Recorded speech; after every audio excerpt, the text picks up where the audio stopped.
When global networks fail, flights ground to a halt, banking systems freeze, and worldwide communication instantly goes dark. The cloud didn't mysteriously evaporate in these moments. Instead, a very real, physical building somewhere on Earth broke down. That building is a data center. It is a highly secured, heavily climate-controlled warehouse stacked to the ceiling with thousands of spinning hard drives and churning processors.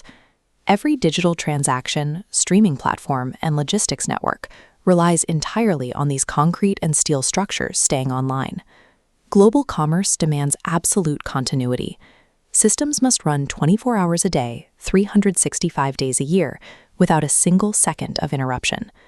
Look at this schematic of a data center's threat factors. External power grids fail. Internal servers generate extreme, localized heat. Cyber attacks test the firewalls daily. And routine human errors constantly threaten to bring the servers offline. We're forcing highly sensitive electronics to operate flawlessly, forever, while trapped inside concrete boxes generating massive amounts of stress and heat. This animated matrix shows the four competing forces dictating data center engineering: uptime, scalability, cost, and compliance. Maximizing reliability while aggressively expanding infrastructure creates intense operational friction. Simultaneously, strict cooling budgets constantly collide with expensive legal mandates to secure private data. Because no single warehouse can perfectly optimize all four of these demands simultaneously, the tech industry had to evolve a highly specialized ecosystem of completely different building types. First are enterprise data centers. These are private fortresses built directly on company property, engineered specifically for institutions like major banks that demand total control over their hardware to guarantee legal compliance. This split-screen logic model illustrates a different approach called co-location. Instead of a single company paying for the entire building, multiple businesses rent space inside one shared facility to divide the massive costs of electricity and cooling. By pooling their financial resources, smaller firms gain access to industrial-grade power backups and security systems they could never afford to build alone, drastically improving their overall reliability. Operators must choose their strategy: pay a premium for absolute isolation and control over their servers, or share the physical space to achieve economic efficiency.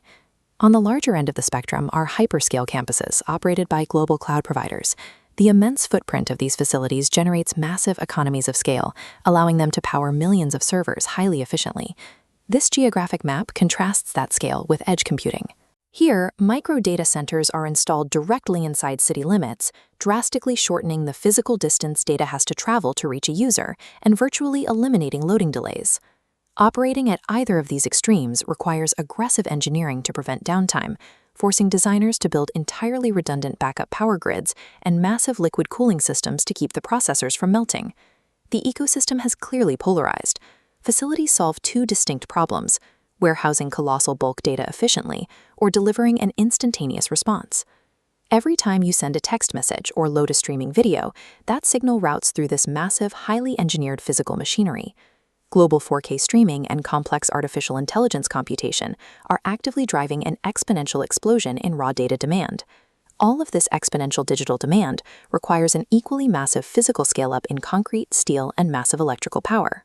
As our societal reliance on these networks steepens, any physical failure inside those walls becomes significantly more destructive to global operations. The cloud is only going to grow heavier. These physical strongholds of data are the absolute, irreplaceable anchors of our digital future.